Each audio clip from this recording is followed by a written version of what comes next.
요약지 89페이지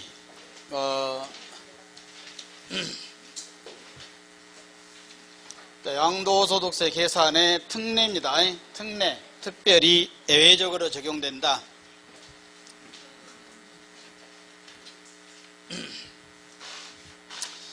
특례가 시험 문제니까 잘 보셔야 돼.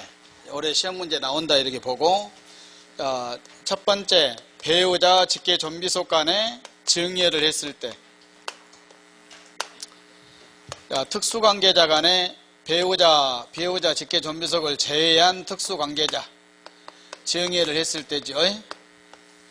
두 개 관계는 내용은 비슷하다 이렇게 보면 되죠. 갑이 있고 을병, 갑을병 세 사람이 있고 여기도 갑을병 세 사람이 있을 때, 이와 같이 해서 두 개 관계가 당사자만 다르고 내용은 똑같습니다. 여기는 갑을 사이가 배우자이거나 직계 존비속이고, 요 갑을 사이는 배우자 직계 존비속이 아닌 특수관계자고, 배우자 직계 존비속을 제외한 특수관계자. 그래서 갑을 사이에 첫 번째 증여해갖고, 증여하면 증여세를 증여받은 사람이 내죠.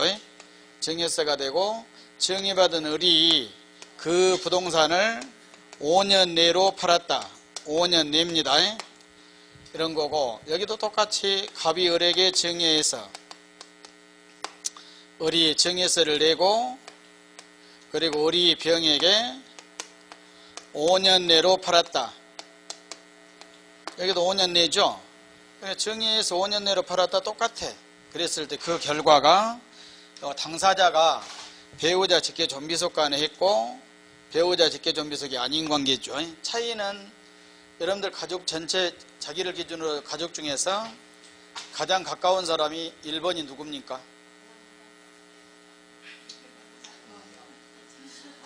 누구? 자식, 배우자, 자기 마음대로 하면 돼. 생각난 대로. 제일 가까운 사람이 배우자 직계 존비속이죠. 그 중에서 누구를 가려라 그러면 쌈나니까. 그래서 좌우지간 배우자 직계 존비속 가까운 사람이고, 그 외의 가족 친인척들은 이보다는 더 먼 사람들이고 이렇게 돼. 알았죠? 그리고 그러게 되니까 그런 문제인데, 배우자 직계 사실은 배우자 직계 존비속은 재산 구분을 안 하는 관계예요. 그러죠? 요 사이 와갖고 이제 살벌해져 가지고 뭐 니 것 내 것 하고 싸우고 이렇게 하지만, 우리 이제 기본적으로 보면 배우자 직계 존비속과는 네 명의로 되든 내 명의로 되든 의미가 없다 이 말이야. 부모님 명의로 되나 내 명의로 되나 의미가 없어. 그러죠? 그게 정상인입니다. 그러나 우리는 그러는데 어떻게 저 이상한 말을 하네 이렇게 하면 자기가 이상한 사람이다. 자, 부모님 재산은 다 내 거예요. 그럽니까? 그것이 이해가 안 가면 교육을 다시 받아야 돼. 그리고 그걸 자꾸 이제 인식을 시켜줘야 돼. 알았습니까? 집에 가서 교육을 그렇게 시켜야 된다니까. 야, 내 건 다 네 거다. 그래야 밥에다 약 안 타고 그러죠. 옛날에 보니까 청산가리를 조금씩 넣어갖고 많이 넣으면 한꺼번에 그러면 나중에 이제 밝혀지니까 조금씩 넣으면 안 밝혀져요, 그게. 알았습니까? 그러고 점차 죽어. 그래가지고. 이렇게 이 말을 꼭 해줘야 돼. 내 건 다 네 거다. 왜 그러냐면 그걸 잘 모르니까 돌아가시면 무조건 자동 상속이지요. 부모님 것은 돌아가시면 다 자동으로 등기 안 해도 내 거예요. 그러죠? 알았습니까? 그래서 부모님 재산 내는 상관이 없다. 배우자 간에 마찬가지. 그래서 그런 것 때문에 그러게 하니까 우리 세법에서도 배우자 직계 존비속 간에 증여해 갖고 5년 안에 팔았다 그러면 같은 것으로 봐보라. 그래서 양도소득세를 팔았으니까 양도소득세를 계산해야 되는데, 양도가액에서 빼야 될 필요경비 취득가액을 갑이 취득한 가액으로 하겠다. 그리고 납부한 증여세는 필요경비로 산입을 해준다 이렇게 합니다. 이거고, 그 다음에 여기는 갑이 을에게 정해갖고 우리 5년 안에 팔았다. 그러면 원칙대로 정해했으니까 정해세를 계산하고 그 정해세와 5년 안에 팔았을 때 양도소득세를 계산해서 두 개를 합한 것과 지금 정해에서 이렇게 팔았지만 갑이 병에게 양도, 병에게 직접 양도, 직접 양도했다고 가정하고 계산한 양도소득세를 계산해 본다 이 말이에요. 그래가지고 1과 2를 비교해서 둘 중에서 여러분들은 큰 걸로 한다 이렇게 이해를 하면 돼. 1번이 크면 1번으로 하고 2번이 크면 2번으로 하고. 그럼 실제는 1번이죠. 정의했고 양도했고 이렇게 해야 되죠. 근데 이것이 뭐냐면 원칙이에요. 원칙. 원래대로 하면 이렇게 해야 되지만 1번보다 2번이 크면 2번으로 하겠다. 그래서 2번이 크면 이때가 특례가 적용이 될 수가 있다 이 말이에요. 그런데 첫째는 특례가 되려면 2번이 크면 2번으로 하려면 첫째는 1번보다 2번이 더 커야 되고 부수적으로 부당행위에 해당돼야 돼. 부당행위. 그래 2번이 크더라도 1번보다 2번이 커도 부당행위가 아니면 특례가 적용 안 됩니다. 원칙대로 그대로 해야 돼. 그러면 이제 부당행위면 특례가 적용이 되게 되는데 그러면 특례가 적용이 되면 증여세는 부과를 하지 않는다. 증여세 없습니다.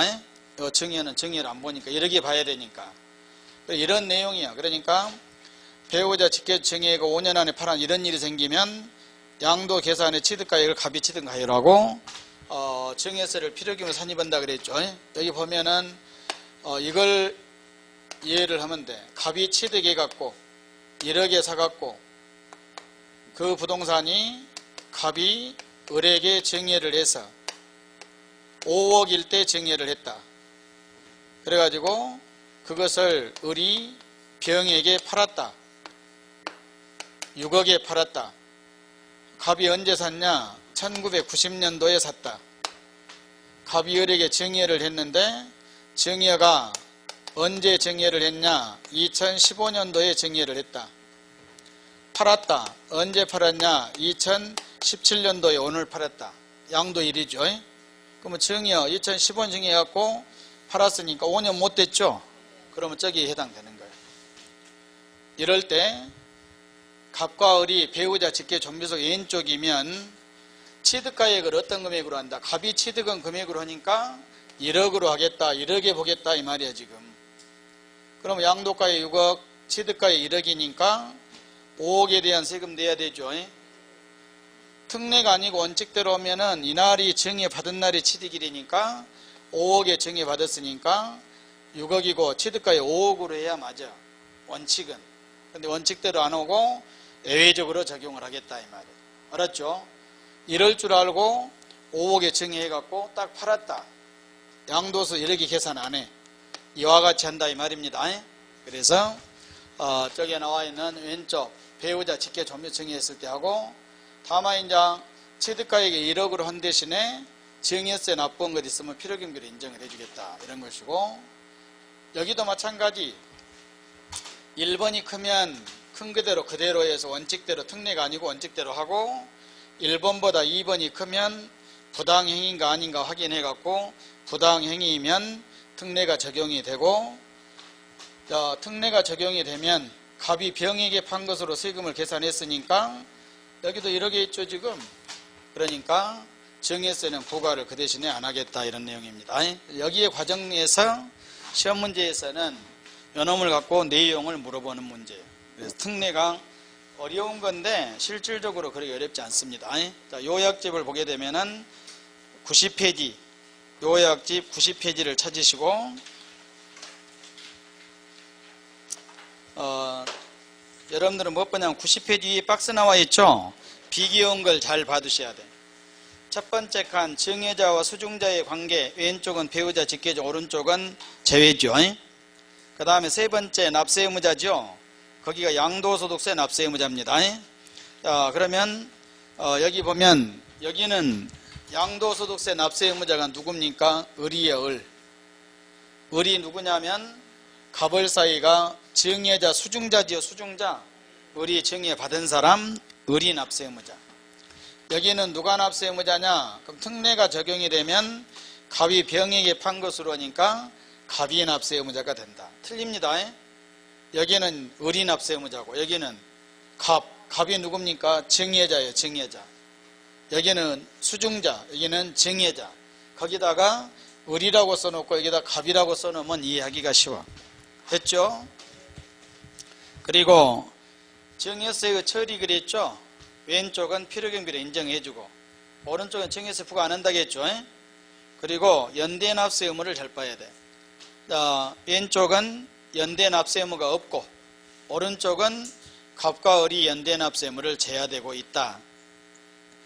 그리고 조세부담을 부당히 감소시킬 목적이냐 아니냐, 왼쪽은 아니어도 되고 오른쪽은 부당행위해야 되고, 그리고 보유기간 계산은 왼쪽 오른쪽 전부 다 갑이 취득한 날부터 양도일까지나 정예자가 취득한 날부터 양도일까지로. 특례가 적용이 되면 취득가액을 갑이 취득한 가액으로 하고 보유기간도 다 그렇게 계산해주고 그랬죠. 그만 보고 문제 120번을 보게 되면 120번 거주자 갑이 특수관계자인 거주자 을에게 등기된 국내 소재 건물을 정의하고 을이 그로부터 4년이 되는 날 밑줄, 4년째니까 5년 못 됐죠. 건물을 갑을과 특수관계가 없는 병에게 양도를 했다 그랬죠.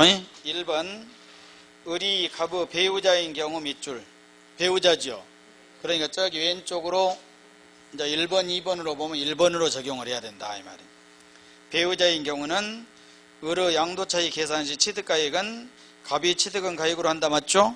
2번 을이 갑과 정의 당시에는 혼인관계가 있었으나 양도 당시에는 혼인관계가 소멸한 경우, 혼인관계가 있다, 혼인관계가 소멸됐다 그랬죠?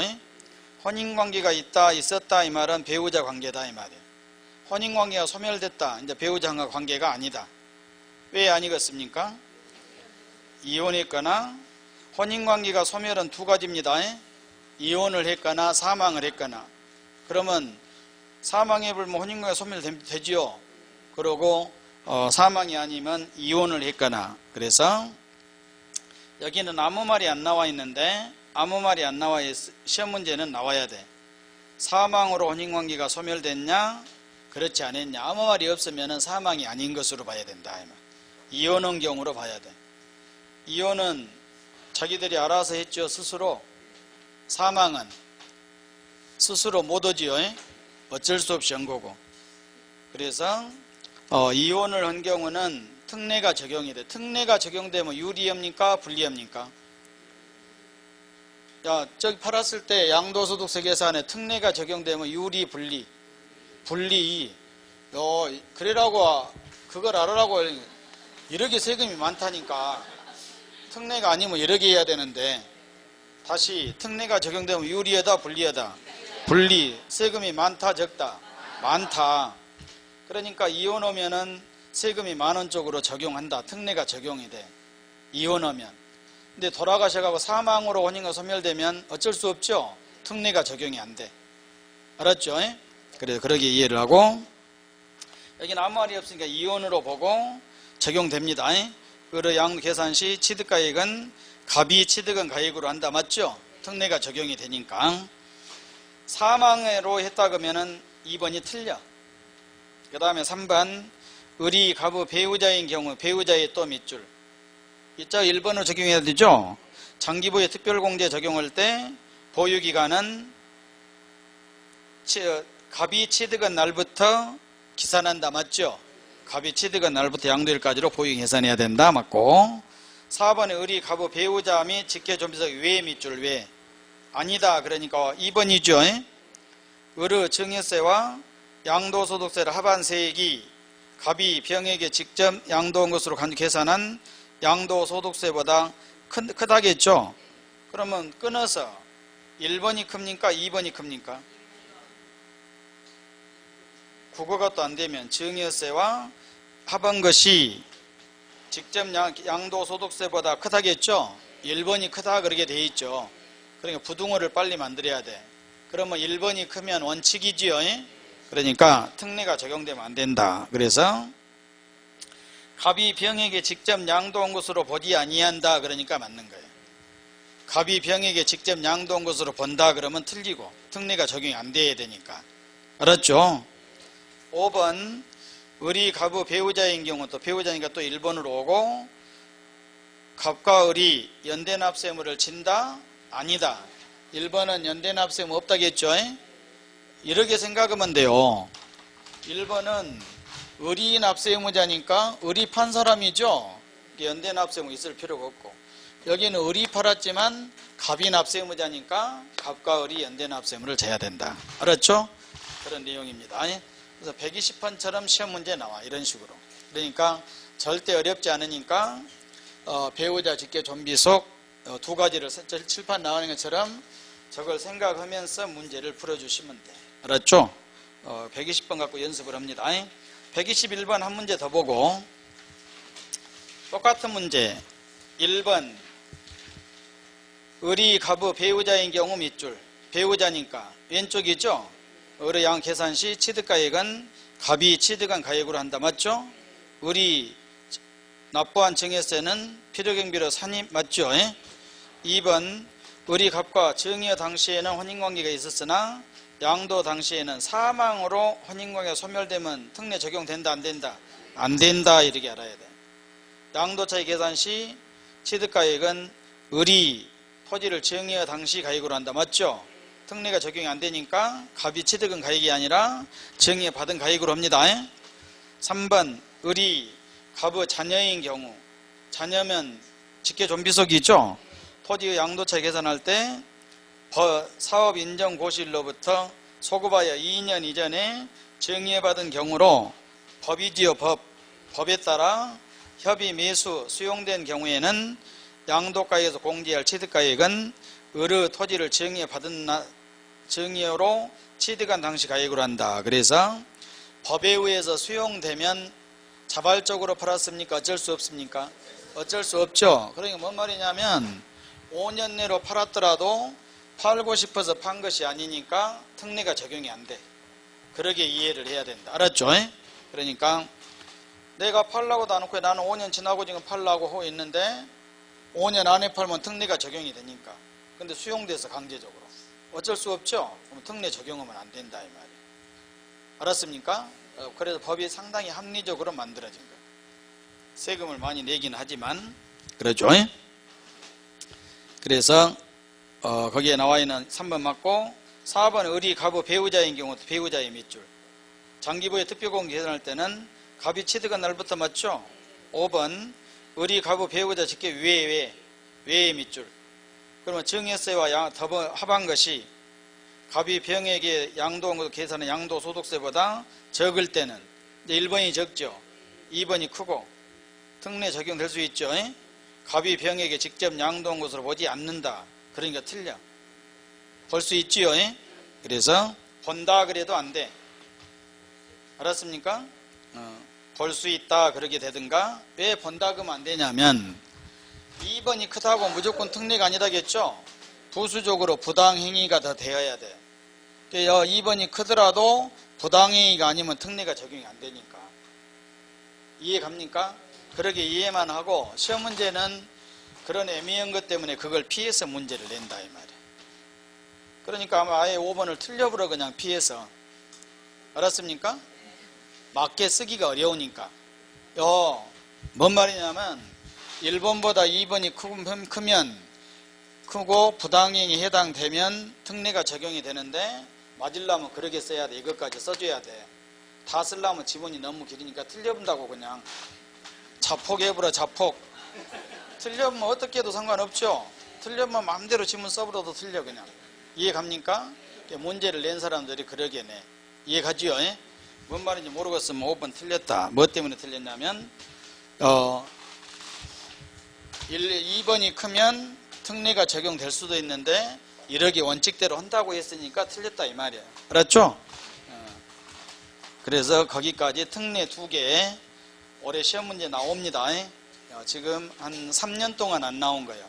과거에 계속 매년 나오다가, 알았습니까?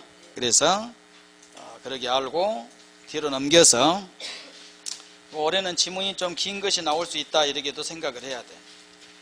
그리고 뒤로 넘겨서 특리까지 다 끝났고 할 만한 것이 다 끝났죠. 뒤에 문제를 더 이상 할 것은 없고 282페이지로 가게 되니까 6절에 납세 절차 나와 있죠. 양도소득세 납세 절차는 지문 정리만 하시면 돼. 문제만 풀어서 지문 하나하나가 다 시험 문제 되겠죠.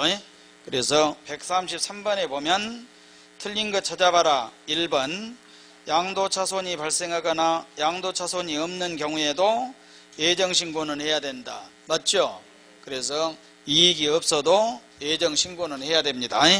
시험 문제는 반대로 나와 안 해도 된다 그러면 틀린다. 2번 2017년 4월 5일에 양도한 경우 예정신고는 5월 30일이다. 예정신고죠? 그럼 양도일에 속하는 달은 말일부터 2개월이죠.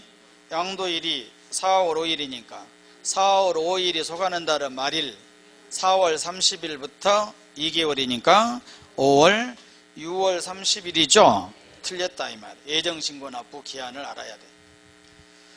3번에 물납은 할 수 없죠. 그런 1000만원을 초과한 경우 분할납부 할 수 있죠. 분할납부.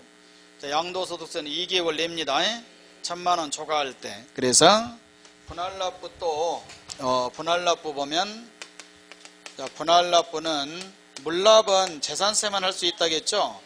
분할납부는 재산세도 할 수 있고 종합부동산세도 할 수 있고 양도소득세도 할 수 있고. 재산세는 500만원 초과지요.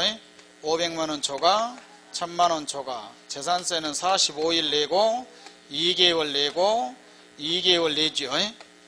이와 같이 되고. 그리고 방법은 두 개가 500만원 초과니까 방법이 같고 여기는 1000만원 초과니까 이놈만 다르죠. 1번은 여가 500만원이니까 1번이 얼마? 1000만원 이하 1000만원 초과. 이거 완벽하게 외우셔야 돼. 여가 1000만원이니까 2000만원 기준으로 2000만원 이하 2000만원 초과. 똑같아 이런 식으로. 자 1번은 이 금액을 초과한 금액이야.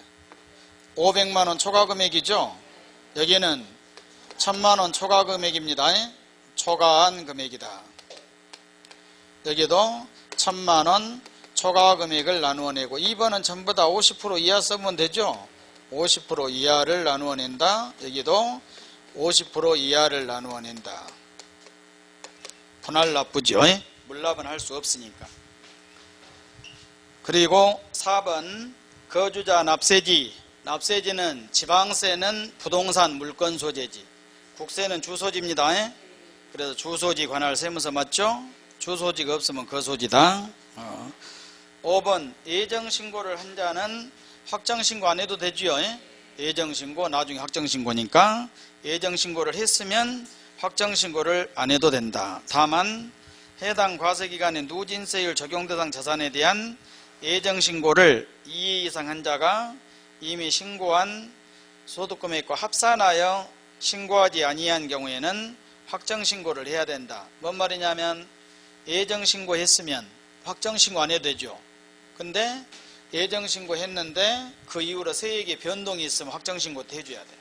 세액의 변동이 없으면 안 해도 된다 이렇게 하고. 알았죠? 그래서 5번은 맞습니다. 잘못된 것이 2번이 잘못되어 있다. 그 다음에 134번 보면 2017년 5월 15일에 토지 허가구역 외지요. 외 허가구역 아닙니다.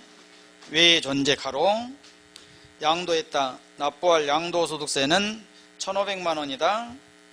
신고 납부에 관한 설명으로 틀린 것은 1번 2017년 7월 31일까지 과세표준을 신고하고 납부를 해야 된다. 7월 31일까지. 그럼 5월 15일에 팔았으니까 그러면 5월 15일에 소관한다는 말일 5월 31일부터 6월 7월 31일까지 맞죠? 2번 예정신고를 하지 않는 경우 확정신고를 하면 예정신고에 대한 가산세는 부과되지 않는다. 틀렸죠? 예정신고 안 하면 가산세 바로 가산돼. 알았습니까? 근데 예정신고 했으면 확정신고 안 해도 된다겠죠? 그래서 근데 여기는 예정신고를 안 했는데 확정신고를 했다고 예정신고 가산세가 없고 그런 것은 아니다. 반대로 예정신고를 했으면 확정신고 가산세는 없다 이 말. 안 해도 되니까. 이해가지요? 2번 틀렸고 3번 예정신고를 한 경우 분할납부 가능하다. 분할납부는 예정신고 확정신고 다 있습니다. 4번 예정신고를 한 경우 확정신고를 하지 아니할 수 있다. 그러죠? 변동 없으면 안 해도 된다. 5번 예정신고 관련 무신고 가산세가 부과된 경우는 예정신고 안에 가산세 부과됐죠? 그럼 확정신고는 가산세 없습니다. 예정신고에 다 끝나버렸으니까. 그래서 5번도 맞고 잘못된 것이 2번입니다. 그 다음에 뒤로 넘겨서 저기 137번은 다 똑같은 1번 지문만 정리. 137번 찾았습니까? 건물을 부담부 증이 오늘 배웠죠? 부담부 증이 일부 양도입니다. 그 양도일에 속하는 달의 말일부터 3개월 밑줄. 부담부 증여는 예정신고 납부를 언제까지 해야 되냐? 3개월입니다. 양도일이 속하는 달의 말일부터 3개월 이내. 2개월이 아니라 이거 주의하고. 그 다음에 138번에 보면 갑은 법에 의한 토지거래 계약에 관한 허가구역에서 토지거래 허가구역 있죠? 1월 30일에 매매계약을 했고 계약 필요 없죠? 2월 28일 날 매매대금 수령, 대금 청산이 2월 28일이죠? 근데 5월 30일에 허가를 받았다. 그러면 2월 28일인데 5월 30일 여기 보면 2월 28일 날 대금 청산했고 허가를 5월 30일 날 허가를 받았고 토지거래 허가구역에서 허가 안 받으면 무효죠. 허가 받아야 유효고. 그러니까 원래 아까 대금 청산일이 양도일인데 이때는 이날을 양도일로 할 수가 없어. 확정이 안 됐으니까. 그래서 허가일 기준으로 신고해라 이 말입니다. 이 문제. 그러니까 138번은 허가일이 속하는 달의 말일부터 2개월 내로 예정신고 납부를 해야 된다. 허가일이 언제입니까? 5월 30일. 그럼 5월 31일부터 6월, 7월 31일까지가 7월 31일까지죠. 그래서 7월 31일까지 예정신고 납부. 1번 양도 시기는 2017년 2월 28일이다. 맞습니다. 주의해야 돼. 양도 시기는 2월 28일이야. 근데 신고는 무엇을 기준으로 해야 된다? 허가일 기준으로. 신고만 그럽니다. 1번 맞고 2번은 틀렸고 4월 30일이 아니라 언제입니까? 5월, 6월, 7월 30일이다겠죠? 1번, 2번 주의하셔야 돼. 시험 문제 나오면. 이러기까지는 나오지 않지만 예정신고 기한 정도 나옵니다. 확정신고는 내년 5월달 맞죠?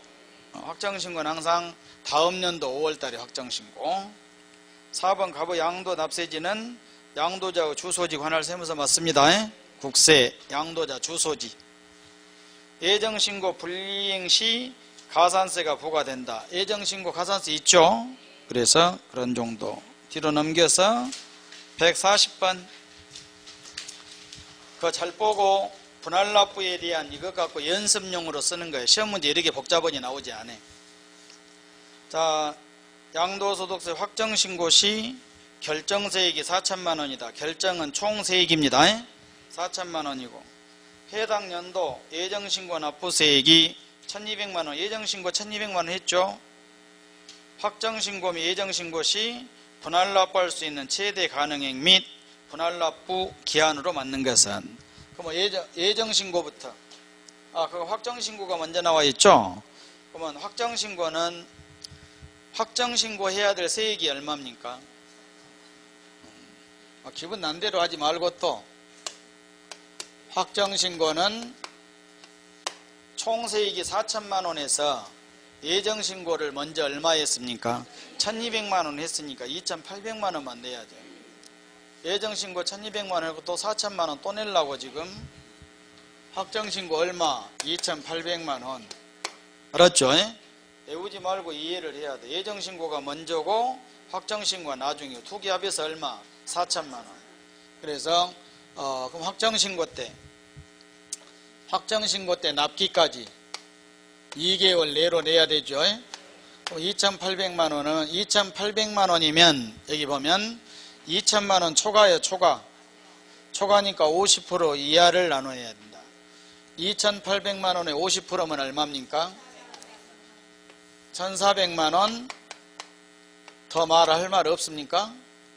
이하 그래야 돼. 이하. 납기까지는 1,400만 원 이상 그래야 되고. 알았죠? 그리고 예정신고 때는 1,200만 원이었죠 지금. 예정신고 1,200만 원. 1,200만 원이니까 1번이에요. 1번. 2천만 원 이하. 그러면 1,000만 원을 초과한 금액이죠. 2천만 원, 1,200만 원, 2천만 원 초과 200만 원을 이렇게 낸다 이 말이에요. 그럼 납기까지 얼마 내야 됩니까? 1,000만 원이죠. 연할 200만 원 내니까. 그러니까 항상 초과한 금액 50% 이하가 나누어 낸 금액이니까 나중에 낸 금액을 뜻해. 먼저 그럼 얼마 내야 되냐? 여가 이하면 여기 이상 그래야 되고 1,200만 원에서 여가 초과한 200만 원 여기는 1,000만 원이죠. 1,200만 원 내야 되니까. 그래서 이와 같이 해야 된다. 그래서 답은 확정신고 때 분할납부 최대 가능액은 얼마냐? 그러면 분할납부 금액은 요놈이 분할납부입니다. 그러니까 이하 그러니까 이렇게 돼. 그럼 최대 얼마? 1,400만 원 이하 이렇게 돼. 최고는 얼마다? 1,400만 원이다 이렇게. 알았습니까? 그리고 2개월로 해야 되고 예정신고는 또 분할납부해야 될 금액이 얼마? 200만 원 이렇게 써주고. 그러니까 항상 우리가 나누어 낼 금액이 얼마냐 그러면 나중에 낸 걸 이야기한 거야. 우리 국어가 그래. 알았습니까? 나누어 낸 금액은 나중에 낸 금액을 뜻한다 이 말. 답은 몇 번입니까? 1번이죠. 그 140번 갖고 안 보고 할 수 있도록 연습을 계속 하셔야 돼요. 그래서 시험 문제는 그걸 지문으로 물어보기도 하고 그러죠. 뒤로 넘겨서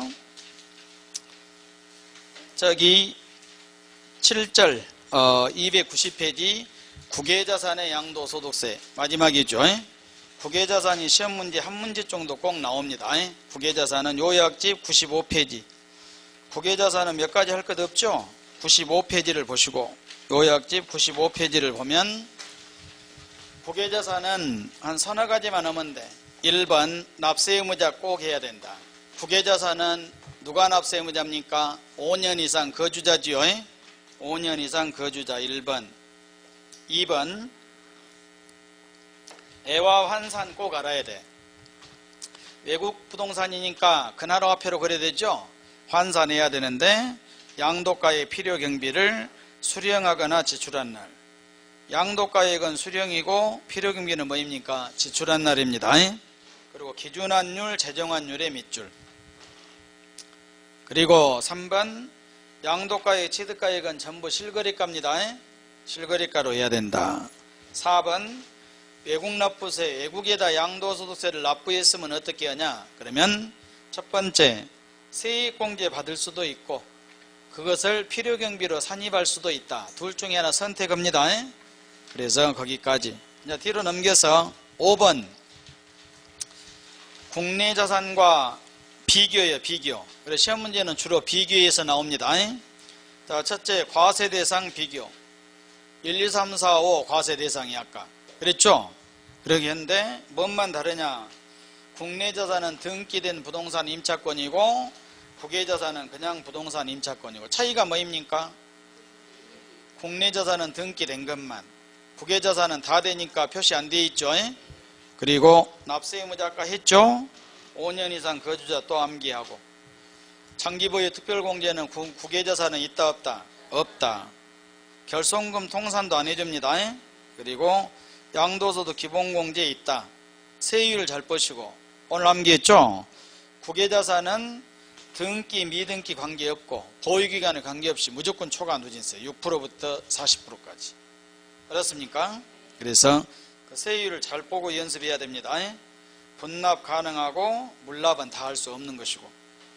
그래서 그만 보고 문제 146페이지 146번 290페이지 비교 틀린 거 찾아라겠죠. 1번 1년 미만 단기 보유 양도시 과세 표준의 50%다 틀렸죠. 국외자산은 무조건 뭐이다? 초과 누진세율이다. 연습 많이 안 하면 이런 거 잘 찾아낼 수가 없어. 2번 장기 보유 특별공제 없다. 맞죠? 3번에 국외자산 납세 의무자는 5년 이상 거주자 맞습니다.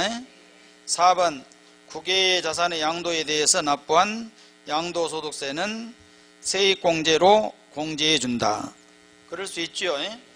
5번 양도차익을 계산하면 양도가의 필요경비는 양도가의 필요경비의 밑줄 두 개 다 나왔죠.